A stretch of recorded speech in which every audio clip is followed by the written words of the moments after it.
Miss വന്നിരിക്കുന്നത് 3 ദിവസം കൊണ്ട് എങ്ങനെ നമുക്ക് ഇംഗ്ലീഷ് എഫക്റ്റീവ് ആയിട്ട് മാസ്റ്റർ ചെയ്യാമെന്ന് പറയാനാണ്. അപ്പൊ നമുക്ക് നോക്കാം എങ്ങനെയാണ് ഇംഗ്ലീഷ് എഫക്റ്റീവ് ആയിട്ട് മാസ്റ്റർ ചെയ്യാൻ പോകുന്നതെന്ന്. Let's go. അപ്പൊ ആദ്യത്തെ ദിവസം നിങ്ങൾ എന്താ ചെയ്യേണ്ടത്? Fix your foundation. എന്താണ് ഫൗണ്ടേഷൻ? ഗ്രാമർ റീഡിംഗ് ആണ് നിങ്ങളുടെ ഫൗണ്ടേഷൻ അല്ലേ? അപ്പം അതാണ് നമ്മൾ ആദ്യത്തെ ദിവസം ഫിക്സ് ചെയ്യേണ്ടത്. എന്നിട്ട് വേണം ബാക്കിയുള്ളത് കണ്ടിന്യൂ ചെയ്യാൻ. ഓക്കെ, അപ്പൊ നമുക്ക് നോക്കാലോ. ഗ്രാമർ ആണ് പവർ ബൂസ്റ്റ് ചെയ്യുന്നത്. 3 to 4 hours ടോട്ടൽ എടുക്കണം നിങ്ങൾ ഇത് നല്ലപോലെ പഠിക്കാനായിട്ട്. അപ്പൊ എന്തൊക്കെയാ? ടെൻസസ് നിങ്ങൾ പഠിച്ചിരിക്കണം, ഐഡന്റിഫൈ ചെയ്യാൻ പഠിക്കണം, പ്രസന്റും പാസ്റ്റും ഫ്യൂച്ചർ ഫോംസ് ഒക്കെ ഐഡന്റിഫൈ ചെയ്യാൻ നിർബന്ധമായിട്ടും പഠിച്ചിരിക്കണം. പിന്നെ എന്താണ്? ഒരു 20 സെന്റൻസ് കറക്ഷൻസ് എങ്കിലും നിങ്ങൾ പ്രാക്ടീസ് ചെയ്തുകൊണ്ടേയിരിക്കണം. കാരണം എന്താ? നമ്മൾ എത്ര പ്രാക്ടീസ് ചെയ്യുന്നോ അത്രയും വേഗം നമുക്ക് കൂടുതൽ മനസ്സിലാക്കാൻ സാധിക്കും, നന്നായിട്ട് ഗ്രാമർ ക്വസ്റ്റ്യൻസിനെ ടാക്കിൾ ചെയ്യാൻ സാധിക്കും. പിന്നെ എന്താ? ആർട്ടിക്കിൾസും പ്രിപ്പോസിഷൻസും ഭയങ്കര ഇമ്പോർട്ടൻ്റ് ആണല്ലേ. എ, ആൻഡ്, ദ, പിന്നെ ഇൻ, ഓൺ, അറ്റ് അല്ലെങ്കിൽ സിൻസ്, ഫോർ, ഇതൊക്കെ വളരെ ഇമ്പോർട്ടൻ്റ് ആണ്. എവിടെയൊക്കെയാണ് ഈ തരത്തിലുള്ള പ്രിപ്പോസിഷൻസ് യൂസ് ചെയ്യുന്നത്? പിന്നെ ഇൻ, ഓൺ, അറ്റ് നിങ്ങൾക്ക് അറിയാലോ, 2 കാര്യങ്ങളിൽ പ്രിപ്പോസിഷൻസ് ഓഫ് വെന്നും പ്രിപ്പോസിഷൻസ് ഓഫ് വെയറിലും കോമൺ ആയിട്ട് വരുന്നതാണെന്ന് അറിയണം, അത് എവിടെയൊക്കെയാണെന്ന് അറിയണം. പിന്നെ എ, ആൻഡ്, ദ അത് എവിടെയൊക്കെയാണ് യൂസ് ചെയ്യുന്നത്, എന്തൊക്കെ എക്സെപ്ഷൻസ് ആണ് എയുടെ കാര്യത്തിലും ആൻഡിന്റെ കാര്യത്തിലും. പിന്നെ ഇത് നമ്മൾ വവൽ സൗണ്ട് വെച്ച് സ്റ്റാർട്ട് ചെയ്യുന്ന വാക്കും കോൺസണന്റ് സൗണ്ട് വെച്ച് സ്റ്റാർട്ട് ചെയ്യുന്ന വാക്കുകളെയും ഫോക്കസ് ചെയ്യുകയാണെന്നൊക്കെ നമ്മൾ നന്നായിട്ട് മനസ്സിൽ പഠിച്ചിരിക്കണം. നമ്മൾ ചിന്തിച്ച് വേണം നമ്മൾ ഇതിനൊക്കെ ആൻസർ ചെയ്യാനായിട്ട്. ഓക്കെ, അടുത്തത് റീഡിങ് കോംപ്രിഹെൻഷൻ പ്രാക്ടീസ്. നിങ്ങൾ വീണ്ടും വീണ്ടും റീഡിങ് കോംപ്രിഹെൻഷൻ പ്രാക്ടീസ് ചെയ്തുകൊണ്ടേ ഇരിക്കണം. ഇമ്പോർട്ടൻ്റ് ആയിട്ടുള്ള കീവേഡ്സ് അണ്ടർലൈൻ ചെയ്യണം, ചോദ്യങ്ങളെല്ലാം വായിച്ച് മനസ്സിലാക്കണം. എന്താണ് ചോദ്യമെന്ന് ഒറ്റ തവണ വായിച്ചു എനിക്ക് മനസ്സിലായി എന്ന് വിചാരിക്കരുത്, 2 തവണ വായിച്ച് മേക്ക് ഷുവർ ചെയ്യണം നിങ്ങൾക്ക് മനസ്സിലായ അർത്ഥം തന്നെയാണോ ചോദ്യം ആവശ്യപ്പെടുന്നത് എന്ന്. മനസ്സിലായോ? പിന്നെ എന്താ ചെയ്യേണ്ടത്? Write short direct answers. ചെറുതും ഡയറക്റ്റ് ആയിട്ടുള്ള ആൻസേഴ്സ് ആണ് എഴുതേണ്ടത്, അല്ലാതെ ലോങ് ആൻസേഴ്സും എൻറ്റയർ പാരഗ്രാഫും എഴുതി വെക്കരുത്. ചില കുട്ടികൾ ചെയ്യുന്ന ഒരു മിസ്റ്റേക്ക് ആണ്, പേപ്പറിൽ 3-4 ലൈൻസും 1 മാർക്കിന്റെ ഉത്തരത്തിന് 3-4 ലൈൻസ് എഴുതി വെക്കും. പക്ഷെ നമ്മൾ എന്താ ചെയ്യേണ്ടത്?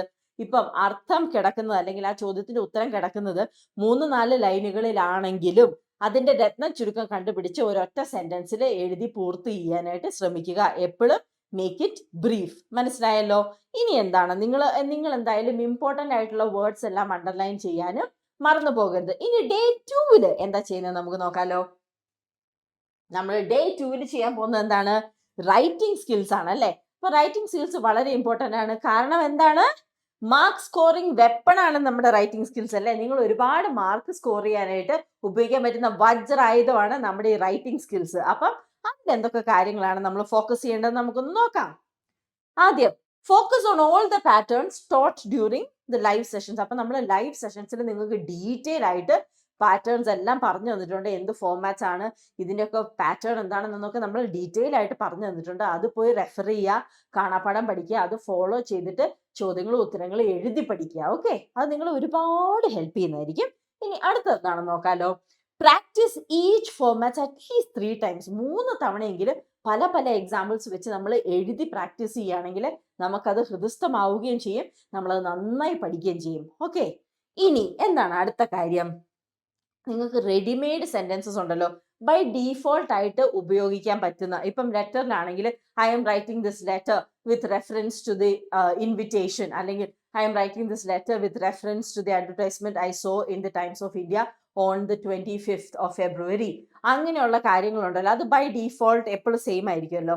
അത് കാണാപ്പാഠം പഠിച്ചിട്ട് ബാക്കിയുള്ള കാര്യങ്ങൾ ഫില്ലിൻ ചെയ്യാനായിട്ട് ശ്രമിക്കുക. Because this will definitely help you in improving. Okay, ഇനി അടുത്തത് എന്താണ്?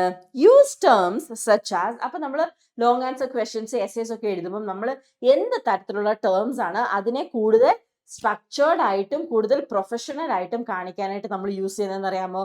അതൊക്കെയാണ് firstly, moreover, however, therefore, in conclusion. ഈ പറയുന്ന ടേംസ് ഒക്കെ നമ്മൾ ഇൻക്ലൂഡ് ചെയ്യണം. നമ്മളൊരു ലോങ് ആൻസർ ക്വസ്റ്റ്യൻ എഴുതുമ്പം അത് കൂടുതൽ സ്ട്രക്ചേർഡ് ആയിട്ടും പ്രൊഫഷണൽ ആയിട്ടും തോന്നിക്കുകയും ചെയ്യും, ടീച്ചേഴ്സ് നല്ല മാർക്ക് തരുകയും ചെയ്യും. ഓക്കെ, ഇനി എന്താണ് അടുത്തത്? എന്താന്ന് വെച്ച് കഴിഞ്ഞാൽ ഡേ 3 ആണ്. ഡേ 3 നമ്മൾ എന്തിലാ ഫോക്കസ് ചെയ്യേണ്ടത്? ലിറ്ററേച്ചർ സ്മാർട്ട് റിവിഷൻ ആണ്. സ്മാർട്ട് റിവിഷൻ ആണ് കേട്ടോ. എങ്ങനെ നമ്മൾ സ്മാർട്ട് റിവിഷൻ ചെയ്യണേ? നമ്മൾ study character sketches and long answer questions. നമ്മൾ എത്രയൊക്കെ ക്യാരക്ടർ സ്കെച്ച് ഉണ്ടെന്ന് നമ്മൾ നോക്കുക, അത് പഠിക്കുക. ലോങ് ആൻസർ ക്വസ്റ്റ്യൻസ് പഠിക്കുക. അതിനും എന്താ ചെയ്യണ്ടേ, ഇപ്പം നമുക്ക് ഒരു പവർ പാക്ഡ് ആയിട്ടുള്ള അതിൻ്റെ ഒരു ഓരോ ചാപ്റ്ററിനെ പറ്റിയുമുള്ള ഒരു 2 ലൈൻ ഡിസ്ക്രിപ്ഷൻ അല്ലെങ്കിൽ ഒരു 3 ലൈൻ ഡിസ്ക്രിപ്ഷൻ ഉണ്ടാവും. അത് നമ്മൾ കാണാപ്പാഠം പഠിക്കുക. എന്നിട്ട് എന്ത് ലോങ് ആൻസർ ക്വസ്റ്റ്യൻസ് ആ പാഠത്തെ പറ്റി വന്നാലും അത് ഇൻക്ലൂഡ് ചെയ്യാൻ ശ്രമിക്കുക ആ ഉത്തരത്തിൽ. അതും അല്ലെങ്കിൽ എന്ത് ചെയ്യണമെന്ന് ചോദിച്ചു കഴിഞ്ഞാൽ, നിങ്ങളുടെ ടെക്സ്റ്റിൽ നിന്ന് ഒരു കോട്ടോ അല്ലെങ്കിൽ ഒരു ഇൻസ്റ്റൻസോ അതുപോലെ കാണാപ്പാഠം പഠിച്ചിട്ട് നിങ്ങൾ എഴുതുന്ന ഉത്തരത്തിൽ അത് ഇൻകോർപ്പറേറ്റ് ചെയ്യാൻ ശ്രമിക്കുക. നിങ്ങൾ അപ്പം അതിൽ ഇൻകോർപ്പറേറ്റ് ചെയ്ത് കഴിഞ്ഞാൽ എന്ത് സംഭവിക്കും? ടീച്ചേഴ്സിന് ഒരു വലിയ ഇംപ്രഷൻ വരും. ഓ നോക്ക്, ആ കുഞ്ഞിതൊക്കെ പഠിച്ചു, അയ്യോ എല്ലാം എഴുതിയിട്ടുണ്ട്, നന്നായി പഠിക്കുന്ന മോനാ അല്ലെ നന്നായി പഠിക്കുന്ന മോളാന്ന് വിചാരിച്ചിട്ട് അവർ എന്ത് ചെയ്യും? നല്ല മാർക്ക് തരും. അപ്പൊ നമ്മൾ സ്മാർട്ട് റിവിഷൻ ആണ്, സ്മാർട്ട് സ്റ്റഡിങ് ആണ്, എങ്ങനെ മാർക്ക് മേടിക്കാം എന്നാണ് നമ്മൾ നോക്കുന്നത് അല്ലേ. ഇനി എന്താണ്? Find answer theme based questions. അപ്പം find and answer theme based questions. നിങ്ങൾ എന്താ ചെയ്യേണ്ടേ? തീം ബേസ്ഡ് ക്വസ്റ്റ്യൻസ് PYQ എന്ന് എടുത്തിട്ട് കൂടുതലായിട്ട് റിപ്പീറ്റഡ് ആവുന്ന ക്വസ്റ്റ്യൻസും PYQ എന്ന് കണ്ടുപിടിച്ചിട്ട് അതിൻ്റെ ആൻസർ ചെയ്ത് പഠിക്കുക. നമ്മൾ എത്രത്തോളം എഴുതി പഠിക്കുന്നു, എത്രത്തോളം വായിച്ചും എഴുതിയും പഠിക്കുകയാണെങ്കിൽ നമ്മുടെ ടൈം മാനേജ്മെന്റ് ഇമ്പ്രൂവ് ആവും, നമുക്ക് മാർക്കുകളും കൂടുതലായിട്ട് സ്കോർ ചെയ്യാൻ പറ്റും. അപ്പം ഇനി എന്തൊക്കെ നിങ്ങൾ ചെയ്യാൻ പാടില്ല? നിങ്ങൾ ആദ്യം ചെയ്യാൻ പാടില്ലാത്ത പുതിയ പാഠങ്ങൾ, പരീക്ഷയുടെ തലേന്നിരുന്ന് പുതിയ പാഠങ്ങൾ പഠിക്കാനായിട്ട് ശ്രമിക്കരുത്. പിന്നെ നമുക്ക് ഗൈഡ് കിട്ടും. എന്താണ് എങ്ങനെയൊക്കെ ഇംഗ്ലീഷ് പഠിക്കാം എന്നൊക്കെ പറഞ്ഞ് നിങ്ങൾക്കുള്ള ഗൈഡ് കിട്ടും. അത് മൊത്തം കാണാപ്പാഠം പഠിക്കാനായിട്ട് നിൽക്കരുത്. അതിന്റെ ആവശ്യം നമുക്കില്ല. പകരം നമ്മൾ എന്താ ചെയ്യേണ്ടത്? ടെക്സ്റ്റ് ബുക്കിൽ അധിഷ്ഠിതമായിട്ട് നമ്മുടെ പഠനത്തെ സർക്കിൾ ചെയ്യാനായിട്ട് ശ്രമിക്കുക. പിന്നെ എന്താണ്? വൊക്കാബുലറി, എൻ്റെ ലാംഗ്വേജ് പോരാ, എൻ്റെ ഗ്രാമർ പോരാ എന്നും പേടിച്ച് പാനിക് ആവരുത്. നമ്മളെ കൊണ്ട് പറ്റുന്നത് നമ്മൾ ചെയ്യുക. ഇനി എന്താണ്? Dos. Practice writing full answers. Points ആയിട്ട് എഴുതിയാൽ പോരാ, നീണ്ട ആൻസേഴ്സ് എഴുതാൻ പഠിക്കുക. കാരണം എന്താണ്? നീണ്ട ആൻസേഴ്സ് എഴുതുമ്പോൾ നിങ്ങൾക്ക് പെട്ടെന്ന് ടാക്കിൾ ചെയ്യാനും പറ്റും. നിങ്ങൾക്കൊരു എക്സ്പീരിയൻസ് ഉണ്ടാവും വേഗം വേഗം ലോങ് ആൻസേഴ്സ് എഴുതുന്നതിൻ്റെ. പിന്നെന്താ? Time yourself. നന്നായിട്ട് സമയം വെച്ചിട്ട് വേണം എഴുതാൻ. റിവൈസ് ചെയ്യണം നല്ല പോലെ എല്ലാ ഫോർമാറ്റ്സും. പിന്നെ സ്ലീപ്പ് പ്രോപ്പർലി, അത് വളരെ ഇമ്പോർട്ടൻ്റ് ആണ്. ഉറങ്ങാതെ നമ്മൾ പോയി പരീക്ഷ എഴുതിയാൽ നമ്മൾ ഭയങ്കര ബ്രെയിൻ ഫോഗ്ഡും കൺഫ്യൂസ്ഡും ആയിരിക്കും. അത് ഉത്തരങ്ങൾ കിട്ടാതിരിക്കാനായിട്ട് റിസൾട്ട് ചെയ്യും. അപ്പം നന്നായിട്ട് ഉറങ്ങുക. ഒരു 10 മണിക്കെങ്കിലും കിടന്നുറങ്ങാനായിട്ട് ശ്രമിക്കുക പരീക്ഷയുടെ തലേന്ന്. അപ്പോൾ ഇനി എക്സ്ട്രാ പവർ ടിപ്സ് എന്തൊക്കെയാണെന്ന് നമുക്ക് നോക്കാമല്ലോ. Underline keywords. Leave 1 line between answers. കാരണം ടീച്ചേഴ്സിന് ഒരു ക്ലിയർ ഡിസ്റ്റിങ്ഷൻ കിട്ടും എവിടെയാണ് the other answer ends and the new answer starts എന്നുള്ളത്. പിന്നെ stick to word limit. Word ലിമിറ്റിനോട് സ്റ്റിക്ക് ചെയ്ത് നിൽക്കുക. Keep handwriting readable. Beautiful ആക്കണം എന്നല്ല, റീഡബിൾ ആക്കുക. ടീച്ചേഴ്സിന് ലെറ്റർ കണ്ടു കഴിഞ്ഞാൽ ഏത് ലെറ്റർ ആണെന്ന് മനസ്സിലാകാൻ പാകത്തിന് എഴുതുക. പിന്നെ അറ്റംപ്റ്റ് ഓൾ ക്വസ്റ്റ്യൻസ്. ഒന്നും അറിയില്ലെങ്കിലും ചുമ്മാ ചോദ്യം നമ്പർ എഴുതിയിട്ട് എന്തെങ്കിലും അറിയാവുന്നത് എന്തെങ്കിലും എഴുതി വെക്കുക. പിന്നെ